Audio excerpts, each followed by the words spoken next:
Pharma సిటీని రద్దు చేసి ఫ్యూచర్ సిటీని కడతామంటే ఊరుకోమన్నారు బీఆర్ఎస్ వర్కింగ్ ప్రెసిడెంట్ కేటీఆర్. మహేశ్వరంలో నియోజకవర్గంలో జరిగిన ఎస్ఐఆర్ శిక్షణ కార్యక్రమంలో ఆయన పాల్గొని శ్రేణులకు ఉద్దేశించి మాట్లాడారు. ఆ రోజు భూసేకరణ ఫార్మా సిటీ కోసమే జరిగిందన్నారు. రియల్ ఎస్టేట్ దందా చేస్తామంటే బీఆర్ఎస్ పార్టీ ఊరుకోదని స్పష్టం చేశారు కేటీఆర్. చట్టం చూసుకోకుండా పెట్టుబడులు పెడితే నష్టపోతారని పెట్టుబడిదారులను హెచ్చరించారు కేటీఆర్. ఫార్మా సిటీని రద్దు చేస్తామని చెప్పి ఇవాళ ఫ్యూచర్ సిటీ అని పొంకనాలు కొడుతున్నాడు. అమెరికాను మించిన నగరం కడతా అంటున్నాడు. ఇవాళ నేను ఒకటే మాట అంటున్నా, ఆయన ఫ్యూచర్కే దిక్కులేదు. రాహుల్ గాంధీ కోపం వస్తే రేపో మాపో అడ్రస్ లేకుండా పోతాడు.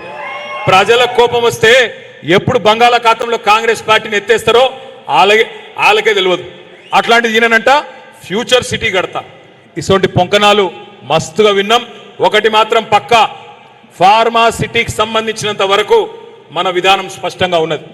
ఆ రోజు భూసేకరణ ఏదైతే జరిగిందో అది ఖచ్చితంగా ఫార్మా సిటీ కోసం మాత్రమే జరిగింది. ఇంకా ఏ రకంగా కూడా అక్కడ నేను జూ పార్క్ పెడతా, డేటా సెంటర్ పెడతా, ఇంకోటి పెడతా, రియల్ ఎస్టేట్ దందా చేస్తా, మా అల్లునికి ఇంత ఇస్తా, మా తమ్మునికి ఇంత ఇస్తా అంటే బీఆర్ఎస్ పార్టీ ఊరుకోదు, చట్టం ఒప్పుకోదు. చట్ట ప్రకారం కూడా మీరు చేసేది తప్పు.